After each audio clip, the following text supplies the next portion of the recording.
देखें जी। मेरा एक दायरा है, हाँ उसके बाहर जो जो है वो अच्छा है, हाँ। जिस दायरे को क्रॉस करने की कोशिश करेगा हाँ।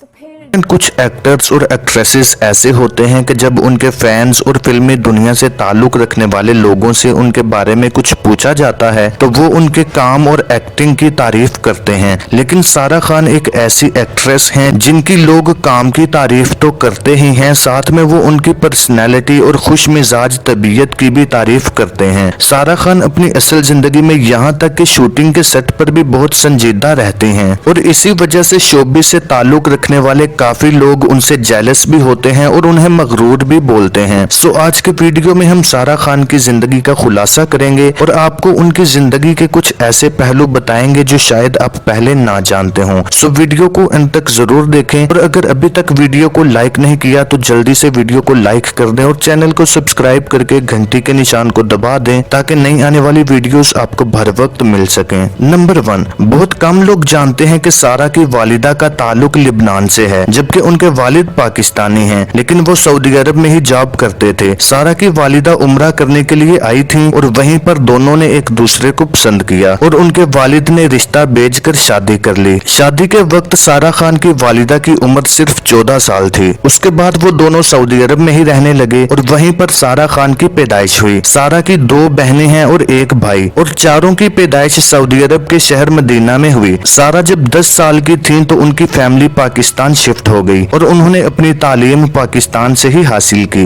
मेरी अम्मी जो थी वो लेबनान से है और मेरे अब्बू जो है पाकिस्तानी है। अच्छा। तो वो दोनों मिले सऊदी अरब में, तो उनकी शादी वहाँ वो दोनों उम्रा के लिए गए हुए थे। तो बाबा जो थे वो सऊदी में ही रहते थे, तो बाबा वहाँ काम करते थे, ऑफसेट प्रिंटर हैं वो, कुरान प्रिंट करते थे उनकी। तो मामा बाबा मिले, उन दोनों ने बाबा को मामा पसंद आ गई, उन्होंने मामा को रिश्ता भेजा। फिर उनकी 1-1.5 साल बाद शादी हो गई। उसके बाद फिर मेरा 2 बहनें और मेरा भाई है, तो हम चारों वहीं पैदा हुए। हम 10 साल मदीना में रहे, मैं 10 साल की थी जब मैं पाकिस्तान में। नंबर 2, सारा खान बचपन से ही बहुत कॉन्फिडेंट थी और अपने स्कूल से ही उन्होंने एक्टिंग की दुनिया में कदम रख दिया था। वो स्कूल में होने वाले प्लेज, ड्रामों और डांस कंपटीशंस में हिस्सा लेती थी। उसके साथ ही साथ सारा अपने बचपन में बहुत शरारती भी हुआ करती थी। एक इंटरव्यू में उन्होंने बताया कि उनके घर में 9 बजे टीवी बंद हो जाता था, लेकिन जब उनके वालिदैन सो जाते तो वो टीवी उठाकर अपने रूम में ले जाती और फिर अपने बहन भाइयों के साथ मिलकर पूरी रात टीवी को म्यूट करके देखते। उसके अलावा वो बचपन में 3 साल तक एक घर की घंटी बजाकर भी भागती रहीं और जब उस घर वालों को पता चला तो काफी बड़ा हंगामा हुआ। 9 बजे टीवी बंद हो जाता था घर पे, 9 बजे के बाद टीवी नहीं चलेगा। जब माँ बाबा सो जाते थे ना, तो मैं, मेरा भाई, मेरी बहन, हम टीवी लाउंज से टीवी उठा के बंद करके कमरे, हमारे रूम में टीवी नहीं था, रूम में ला के रखते थे और पूरी रात म्यूट पे टीवी देखते थे। हमारी आदत थी कि हमारे कजिन्स थे जिनसे हमारी बड़ी अच्छा बचपन से साथ पढ़ते थे, तो वो रहते थे अपार्टमेंट्स में। तो हर शाम में हम घूमने जाना था तो उनके साथ अपार्टमेंट में मिल के, और नीचे एक घर था जिसकी बेल बजा के हम भागते थे, जहाँ अब बड़े लोग अंकल आंटी रहते थे थोड़े एजेड। तो हम रोज़ बजा रहे हैं, इस बात को हुए 3 साल बाद। आप इमेजिन नहीं कर सकती, वो एक रॉड लेकर आ गए अंकल हमारे घर पे, हमारे घर में थी दावत। वो रॉड लेके आ गए कि मैं मार दूंगा तुम लोग को, आज छोड़ूंगा नहीं। और वो एक्चुअली दरवाज़ा तोड़ने लग गए, मारने लग गए। बैल बजाई थी सिर्फ। 3 साल ही तो हुए। नंबर 3, सारा खान ने अपने करियर का आगाज वॉइस ओवर से किया था। वो मुख्तलिफ ड्रामों और टीवी कमर्शियल्स के लिए वॉइस ओवर किया करती थी। टीवी पर वो पहली बार ड्रामा बड़ी आपा में नजर आई, जो कि 2012 में हम टीवी पर ऑन एयर हुआ था। सारा ने बताया कि उन्हें काम हासिल करने के लिए बिल्कुल भी स्ट्रगल नहीं करनी पड़ी। एक रेस्टोरेंट में उनकी मुलाकात इस ड्रामे के प्रोड्यूसर से हुई। उसने सारा को एक्टिंग की ऑफर की और सारा ने ये ऑफर कबूल कर ली। बहुत कम अल्लाह का शुक्र है कि मेरे साथ ऐसा है कि मुझे स्ट्रगल एक दिन के लिए भी नहीं करना पड़ा। मुझे पहला प्रोजेक्ट ऑफर हुआ बड़ी आपा, जो सुपर हिट प्रोजेक्ट था। एक स्टूडियो में मैं वॉइस ओवर्स किया करती थी, तो मैं रिकॉर्डिंग करा रही थी, तो वहाँ डायरेक्टर आए हुए थे और हम टीवी की टीम आई हुई थी। तो उन्होंने मुझे प्रोजेक्ट ऑफर किया, तो मैंने कहा कि एक्टिंग कौन कर सकता है। पढ़ाई चल रही थी, सब कुछ साथ साथ चल रहा था। तो मैंने अपने अब्बू से पूछा, उन्होंने कहा कि क्या फ़र्क पड़ता है, करके देख लो। नंबर 4, सारा खान को पढ़ाई करने का बहुत शौक है। उनका कहना है कि जब भी मौका मिला तो वो अपनी पढ़ाई मुकम्मल करेंगी और वो अपने बहन भाइयों को भी यही मशवरा देती हैं कि पहले अपनी पढ़ाई मुकम्मल करें और उसके बाद इस फील्ड में कदम रखें। सारा की छोटी बहन नूर खान भी एक एक्ट्रेस हैं, जबकि उनके भाई भी शोबिस की इस चकाचौंध दुनिया में कदम रखने की तैयारियों में हैं। आप जानकर हैरान होंगे कि सारा खान को शूटिंग के दौरान जब भी फ्री टाइम मिलता है तो वो उसमें कुरान पाक का तफसीर के साथ मुताला करते हैं। उनका कहना है कि उनके बैग में हर वक्त कुरान पाक मौजूद रहता है। मेरे बैग में कुरान होता है हमेशा। मेरे जो पापा हैं वो कुरान प्रिंट करते हैं 70 डिफरेंट लैंग्वेजेस में। हाँ, वो ऑफसेट प्रिंटर हैं। तो हमारे पास ना एक तो मुझसे हर कोई कुरान का कहता रहता है कि अंग्रेज़ी में कुरान ला दो, उससे कुरान ला दो। तो मेरे पास एक कुरान होता है जो मैं अपने फ्री टाइम में, मैं आजकल कुरान के बारे में ज़्यादा पढ़ रही हूँ, उसको डिटेल में पढ़ना चाह रही हूँ। तो मेरे पास एक बुक होती है जो कुरान की डिटेल है, तो मैं आजकल अपने फ्री टाइम में पढ़ रही थी। नंबर 5, सारा खान का एक बहुत स्ट्रिक्ट रूल है कि वो किसी फिल्म या ड्रामे में छोटा लिबास नहीं पहनेंगी और इसी वजह से उन्हें फिल्मों में काम करना पसंद नहीं है, क्योंकि फिल्मों में छोटे लिबास और कुछ गंदे सीन्स करना जरूरी होता है। उन्होंने बताया कि एक फिल्म के लिए उन्होंने ऑडिशन दिया जिसमें उनसे पूछा गया कि फिल्म के लिए आप किस हद तक छोटा लिबास पहन सकती हैं, क्योंकि ये डायरेक्टर्स की रिक्वायरमेंट होती है। बस इसी वजह से उन्हें इस फिल्म के लिए रिजेक्ट कर दिया गया। मैं स्किन शो नहीं कर सकती ज़्यादा, मैं किसी आइटम नंबर पे डांस नहीं कर सकती। तो मुझे लगता है कि अभी तक कोई ऐसी फिल्म बनी नहीं जिस पर मुझे लोग आपको लगता है फिल्मों में सिर्फ यही होता है? सिर्फ ये नहीं होता, लेकिन ये भी होता है। इससे मेरा एक ऑडिशन हुआ एक फिल्म के लिए और मुझे कहा गया कि how short can you go कपड़ों में, फुल स्लीव्स, बैकलेस नहीं होना चाहिए, डीप नेक नहीं होना चाहिए, मैं कोई वी लेंथ तक कुछ नहीं कर सकती। सो मेरी कुछ चीज़ें ऐसी हैं और इसमें कोई बुराई नहीं है, मैं कोई कर रहा है तो अच्छी बात है, लेकिन मेरी ज़िंदगी के कुछ रूल्स हैं, मैं जिस तरीके से रहती हूँ मैं उनको नहीं वो करना चाहती।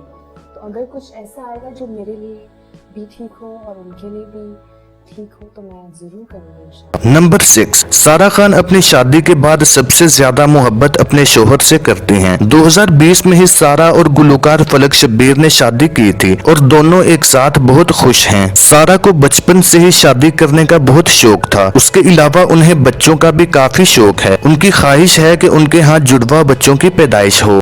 जो सबसे जो फैमिली के बाद जो होंगे वो मेरे फिर वो होंगे जिससे शादी करूँगी।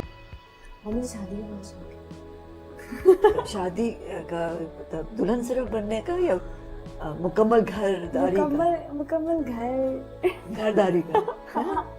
क्या दुल्हन पकेगा? बनने का तो शौक नहीं, दुल्हन तो हम हर वक्त बन जाते हैं। हाँ। मुझे शौक है, एक तो मेरे ट्विन्स होंगे, ठीक है। मुझे अच्छा, यू वांट ट्विन्स? और ये तो मैंने कह दिया, अल्लाह ताला बस यही हो सकता है और कुछ नहीं। फलक से पहले सारा और अदाकार आगा अली के दरमियान एक लंबे अरसे तक अफेयर रहा है। दोनों एक दूसरे से शादी भी करने वाले थे। आगा अली और सारा के रिलेशन के बारे में उनके घर वाले भी जानते थे, यहाँ तक कि फोत होने से पहले जब सारा की वालिदा को हॉस्पिटल ले जाया गया तो आगा अली भी सारा के साथ थे, लेकिन फिर कुछ अननोन रीजंस की वजह से दोनों का ब्रेकअप हो गया। अब आगा अली अदाकारा हिना अल्ताफ के साथ शादी कर चुके हैं, जबकि सारा ने फलक के साथ शादी कर ली है। सब हो चुका है, मेरे बाबा जानते हैं, मेरी अम्मी जानती हैं। जब मेरी अम्मी की डेथ हुई, मेरी अम्मी की डेथ के 5 घंटे पहले भी मेरी अम्मी के साथ थी। और मामा बहुत खुश थी मेरे साथ, मामा हॉस्पिटल में थी तो और मामा की डेथ के बाद मेरी लाइफ जो है ना वो बिल्कुल बदल गई। सारा ने बताया कि फलक और उनकी शादी मुकम्मल तौर पर अरेंज्ड मैरिज थी और शादी से पहले वो दोनों एक दूसरे के बारे में बहुत ही कम जानते थे। फलक ने अपनी फैमिली को सारा का रिश्ता मांगने भेजा और सारा के वालिद ने ये रिश्ता कबूल कर लिया और यूं दोनों की शादी हो गई। नंबर 7, बहुत कम लोग जानते हैं कि सारा खान ने एक ड्रामे की शूटिंग के दौरान डायरेक्टर को थप्पड़ मार दिया था। हुआ कुछ यूं कि सारा खान मेकअप रूम में तैयार हो रही थी जब डायरेक्टर अंदर आया और सारा को सिनेमा जाकर फिल्म देखने का कहने लगा। सारा ने उसे मना कर दिया। जब काफी दफा कहने पर भी सारा नहीं मानी तो डायरेक्टर ने सारा का हाथ पकड़ लिया और फिर अपने साथ चलने का कहा, जिस पर सारा ने उसके मुंह पर एक जोरदार थप्पड़ मार दिया। डायरेक्टर गुस्से से कमरे से बाहर निकला और शूटिंग के सेट पर आ गया, जहां बहुत सारे लोग मौजूद थे। सारा भी उसके पीछे बाहर आई और एक बार फिर उसके मुंह पर जोरदार थप्पड़ मारा ताकि सबको वजह मालूम हो सके। मैंने अपने दूसरे ड्रामे के अंदर अपने डायरेक्टर को थप्पड़ मार दिया था। और फिर ये क्या नहीं कि हुआ? मैं बड़ी हीरो बन के मैंने डर के मारे थप्पड़ मार दिया था। और मैंने वो एक मेकअप रूम में थे, हम थप्पड़ लगाया तो मैं सोचा कि यहाँ तक कोई भी नहीं है, कोई किसी को कैसे पता चलेगा थप्पड़ मारा। फिर मैं बाहर जाके मैंने चीखा। जब वो चीखते हुए बाहर आया तो मैंने एक और थप्पड़ लगाया ताकि सब देख लें और सबको पता चले। मैं बताती हूँ क्यों मारा था। हाँ। वो मुझे फिल्म पे ले जाना चाहते थे और मैं नहीं जाना चाहती थी, तो वो मेरे पीछे पड़ गए, चलो ना चलना। फिर उन्हें जब मेरा हाथ पकड़ाना फिर थप्पड़ तो बनता था। नंबर 8, सारा खान हमेशा अपनी वालिदा को आइडियलाइज करती हैं और उनके जैसे बनने की कोशिश करती हैं। वो हमेशा पॉजिटिव रहती हैं और हर काम में अच्छाई ढूंढने की कोशिश करती हैं। उनका मानना है कि अच्छे और बुरे लोग हर जगह मौजूद होते हैं। इंसान की अगर सोच अच्छी हो तो सब अच्छा होता है। कोई जगह कोई काम बुरा नहीं होता, आपकी सोच बुरी अच्छी होती है। ठीक है, अगर मैं डॉक्टर बन के भी कुछ गड़बड़ कर रही हूँ तो मतलब वो मेरी सोच बुरी है ना, बिकॉज उससे ज़्यादा साफ नौकरी लोगों की नज़र में और क्या है कि आप एक डॉक्टर हैं, आप सर्जन हैं। तो नाज़रीन, ये थे सारा खान की जिंदगी के कुछ पहलू। उम्मीद करता हूँ आपको ये वीडियो पसंद आई होगी। अगली वीडियो आप किस सेलिब्रिटी के बारे में देखना चाहते हैं मुझे कमेंट करके जरूर बताएं। और अगर ये वीडियो अच्छी लगी तो वीडियो को लाइक और शेयर जरूर करें। और मजीद ऐसे ही वीडियोस देखने के लिए मेरे इस चैनल को सब्सक्राइब करके घंटी के निशान को दबा दें ताकि नई आने वाली वीडियोस आपको भर वक्त मिलती रहें।